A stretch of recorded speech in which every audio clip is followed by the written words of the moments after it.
الصلاة والسلام على رسول الله وعلى آله وصحبه ومن والاه. السلام عليكم ورحمة الله وbarakatuh.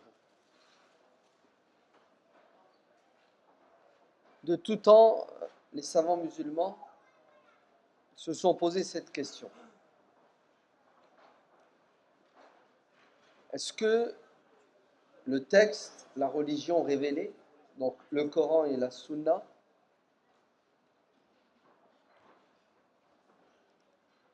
ont pour objectif, le Coran et la Sunna, de changer la réalité de l'homme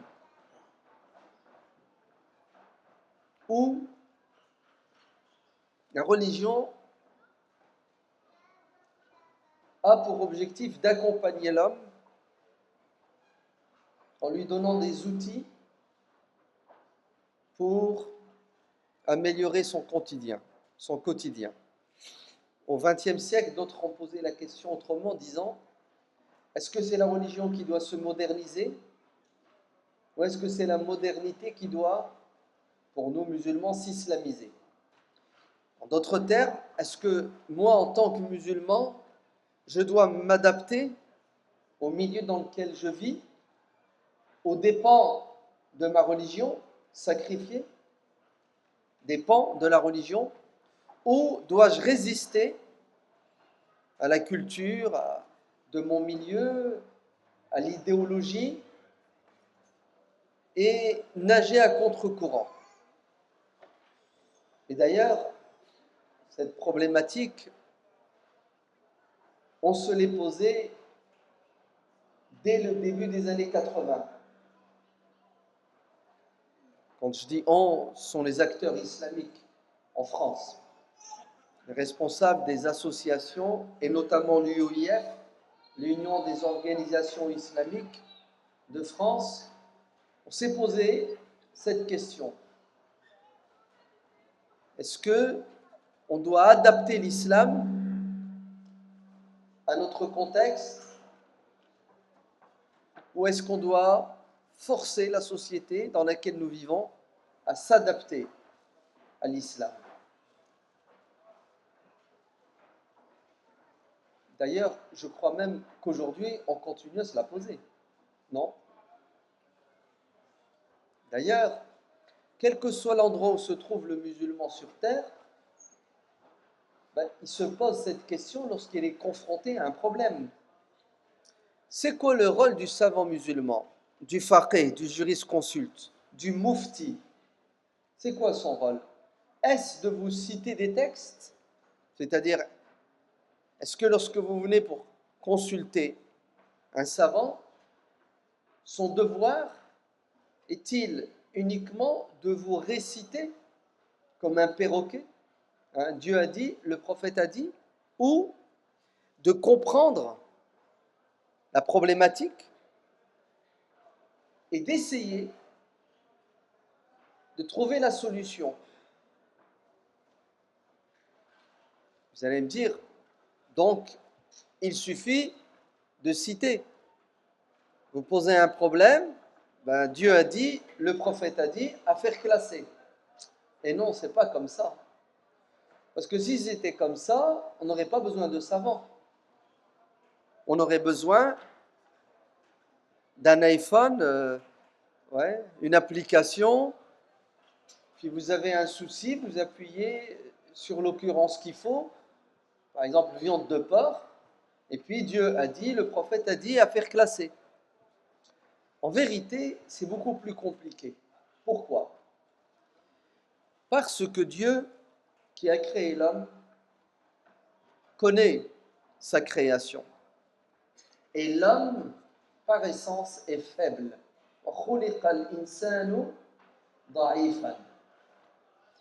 Et l'homme, par essence, évolue et change. Un adolescent de 15 ans, ce n'est pas un vieil homme de 70 ans. D'ailleurs, en fonction des conditions économiques dans lesquelles vous vivez, vous changez. Quand vous êtes pauvre, ce n'est pas comme quand vous êtes riche. Quand vous êtes dans une société où il y a la guerre, ce n'est pas comme lorsque vous êtes dans une société où il y a la paix. Dieu, sachant tout cela, qu'est-ce qu'il a fait à votre avis? Il a envoyé une religion, à travers son prophète, qui a une capacité extraordinaire, non pas de répondre aux questions des gens, de résoudre leurs problèmes, mais de s'adapter à la situation de l'homme. Pourquoi? Parce que le but de la religion n'est pas de rendre la vie impossible à l'homme, mais plutôt de lui faciliter la vie. La religion n'est pas un fardeau que nous devons porter, si bien que la vie devient impossible. Mais la religion, elle est venue pour alléger le fardeau que nous portons déjà, qui est de vivre. Vous êtes bien d'accord qu'on a des obligations? Il faut manger, il faut boire, il faut s'habiller, il faut se loger, il faut se déplacer. Toutes ces obligations qui sont vitales, sans lesquelles tu meurs, tu souffres. Est-ce que la religion a pour objectif de nous enfoncer encore plus, de rajouter un nouveau problème? Si vous le pensez, sachez que vous trahissez l'esprit même de la religion. Car Dieu est miséricordieux, Dieu est doux, Dieu est sage, Dieu est juste. Il y a mieux que tout cela. Vous savez qu'est-ce qu'il est? Ghaniyun anil alamin. Dieu n'a pas besoin de nous, de notre adoration. Ainsi, la religion ne peut pas, c'est impossible, être un obstacle au bonheur et au bien-être de l'être humain. Mais elle est venue lever les obstacles au quotidien que nous rencontrons. Car la vie est faite de difficultés et d'obstacles, et la religion est une solution aux problèmes de l'être humain, et non pas un problème rajouté aux nombreux problèmes que l'être humain connaît. C'est ça, et c'est comme ça qu'il faut comprendre le din, l'islam. Un épanouissement à un moment donné, dans un lieu donné, dans un endroit, pour que l'homme puisse être heureux sur terre et ensuite dans l'au-delà. Ainsi, il est évident que le but et l'objectif, c'est de tirer l'être humain vers l'idéal, l'excellence. Dieu veut nous élever. Il nous donne des outils intellectuels, spirituels, pour qu'on grandisse, pour essayer d'être le plus proche de la perfection. Mais Dieu sait très bien que tout le monde n'y arrivera pas, la majorité d'ailleurs, et il sait que dans ce cheminement, on va rencontrer des problèmes. Alors il a pensé, astaghfirullah, Dieu ne pense pas, mais Dieu nous a donné la solution à ces problèmes. C'est quoi la solution? C'est al-fiqhu fid-din, une compréhension profonde et intelligente de la religion. Car si vous prenez la religion à la lettre, vous allez vous enfermer dans une prison intellectuelle, psychologique et même matérielle. C'est-à-dire, si vous partez du principe que tout est interdit, la règle c'est que tout est haram, votre champ d'action sera restreint et vous allez vivre dans la difficulté et la pénurie. Si vous pensez que tout est licite, tout est autorisé, sauf une minorité de choses qui sont interdites parce qu'elles sont nocives, automatiquement, vous jouissez d'une liberté qui vous permet de profiter des bonnes choses qui existent sur terre. Car Dieu a créé la terre, la vie est belle et il faut en jouir. Ce qui est magnifique, c'est que même ces choses qui sont interdites, parce qu'elles sont mauvaises, nocives pour notre spiritualité, notre physique, sur terre et dans l'au-delà à cause de conséquences, même ces choses qui sont interdites, ouvrez bien vos oreilles. Parfois, elles deviennent licites, elles ne sont plus interdites. L'interdit devient licite lorsque l'être humain est devant un dilemme qui est rester en vie ou pratiquer une obligation religieuse. Et quel est le choix que nous devons faire?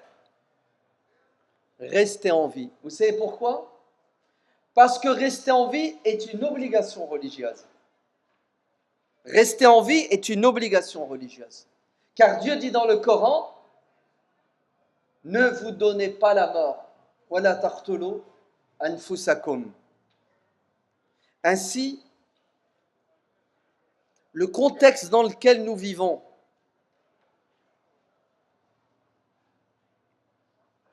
est un contexte qui nous impose de penser la religion à la lumière de ses objectifs nobles. Allez, pourquoi Dieu nous demande de croire et de lui obéir? C'est quoi le but? Car si jamais nous avons une approche et une compréhension de la religion superficielle, donc qui n'est pas intelligente, qui n'est pas rationnelle, qui ne tient pas compte de tous ces fondamentaux, on n'arrivera pas à pratiquer la religion. Et ce qu'on pratique sera pour nous un fardeau. Et vous savez ce qui va se passer, c'est juste une question de temps. Nous allons abandonner et délaisser la religion. Et si nous, on ne l'abandonne pas, nos enfants et les générations à venir vont l'abandonner et la laisser. Oui, c'est pour ça que Dieu insiste dans le Coran à plusieurs reprises. Et il nous dit, ne faites pas comme ceux qui vous ont précédés, les enfants d'Israël, car les enfants d'Israël ont commis une erreur grave. C'est laquelle? El-Ghulou fid-din. Dieu dit dans le Coran, Ya ahlal kitabi la taghlu fi dinikum. C'est quoi? C'est l'extrémisme. Et l'extrémisme, juste avant, vous savez qu'est-ce qu'il y a? Le littéralisme. Celui qui est littéraliste, automatiquement, dans la plupart des cas, va vers l'extrémisme, le fondamentalisme. Ainsi, on doit tenir compte du contexte dans lequel nous vivons et on doit comprendre notre religion de manière intelligente pour qu'il n'y ait pas de conflit, d'opposition. Car l'être humain il doit vivre dans la paix et l'harmonie. Ça implique obligatoirement, écoutez bien, des concessions. Est-ce possible de faire des concessions dans sa religion? Mais bien entendu que c'est possible, voire nécessaire et obligatoire. C'est possible. Selon les situations, c'est obligatoire de lâcher du mou, de sacrifier certaines choses dans la religion. La preuve. Vous savez tous que dans la religion, il y a des choses obligatoires, il y a des choses interdites, il y a des choses recommandées, il y a des choses déconseillées, il y a des choses qui sont licites, parce qu'à l'origine tout est licite. Donc il y a une hiérarchie. L'islam nous enseigne le sens des priorités. Ainsi, vous n'allez pas faire quelque chose qui est secondaire, qui n'est pas obligatoire, qui est recommandé, aux dépens de quelque chose qui est obligatoire. D'ailleurs, si vous faites ce qui n'est pas obligatoire et vous sacrifiez ce qui est obligatoire, Dieu n'accepte pas ce que vous avez fait de surérogatoire. Dieu ne l'accepte pas. Car il faut d'abord faire ce qui est obligatoire avant de faire ce qui ne l'est pas. Si vous ne si vous n'avez pas une pratique intelligente qui tient compte des priorités et qui tient compte des contingences, c'est-à-dire de la réalité, vous n'arriverez pas à pratiquer la religion. Pire, vous savez ce que vous allez faire? Vous allez trahir la religion, l'essence, le but de la religion. Vous allez trahir la religion. Ça va donner l'effet inverse. Vous voulez la preuve? Le prophète sallallahu alayhi wa sallam dit: pratiquez de manière souple la religion. Entrez dans cette religion avec souplesse. Ne soyez pas zélés. Ne soyez pas des excités qui voulaient aller plus vite que la musique. Pourquoi est-ce qu'on doit y aller doucement avec intelligence? Car celui qui va en faire de trop, vous savez ce qui va lui arriver? La religion va le briser.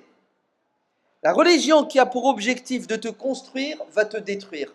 La religion qui a pour objectif de t'épanouir va te tuer. Pourquoi est-ce que la religion tue? Lorsqu'elle est mal comprise, mal pratiquée. Ainsi, la religion n'a pas été révélée pour être pratiquée dans le virtuel, mais la religion a été révélée pour être pratiquée dans le réel. C'est pour cela que Dieu va la révéler au compte-gouttes. Ça va mettre 23 ans. Pourquoi est-ce que Dieu met 23 ans pour révéler la vérité? Puisque c'est la vérité, normalement, on n'a pas à quoi? À la découper en morceaux et à la transmettre à dose homéopathique. Car les gens, puisque c'est la vérité, devraient quoi? Devraient l'accepter. Mais non, vous vous trompez. Dieu connaît sa créature. Une overdose de vérité tue et fait fuir. C'est pour cela que Dieu va tenir compte de la réalité de la société et de l'état psychologique, culturel des Arabes de la Mecque. Et qu'est-ce qu'il va faire? Il va les accompagner en révélant sa religion à dose homéopathique pour permettre aux gens d'évoluer. Aïcha radiallahu anha, l'épouse du prophète, dit dans le Sahih de l'imam al-Bukhari: si Dieu avait commencé la révélation par les obligations et les interdictions, les gens ne les auraient pas abandonné, les interdictions, et ils n'auraient pas fait ce que Dieu leur demande. Pourquoi? Alors qu'ils ont parmi eux le prophète, alors qu'ils sont témoins de miracles. Vous savez pourquoi? Parce que la réalité, le contexte pèse sur nous. Physiquement, mais surtout psychologiquement et culturellement. Et l'être humain ne change pas du jour au lendemain. Ainsi, Dieu va accompagner cette génération qui reçoit la révélation en leur donnant les moyens de changer le contexte dans lequel ils sont. Si Dieu, comme dit Aïcha, avait révélé tout d'un coup, les gens auraient refusé d'obtempérer, d'obéir. Parce que c'est trop, c'est difficile, c'est compliqué. Le milieu ne permet pas de changer les choses du jour au lendemain. Et d'ailleurs, Abdullah ibn Omar radiallahu anhu dit aussi: nous, compagnons, nous avons eu la foi avant de lire le Coran. C'est-à-dire que nous avons été formés spirituellement. Le prophète a pris le temps de préparer cette génération pour qu'elle accepte les obligations, les devoirs. Viendra un jour où des gens auront le Coran, mais ils n'auront pas la foi, ils ne seront pas prêts spirituellement, psychologiquement. Et vous savez ce qui va se passer?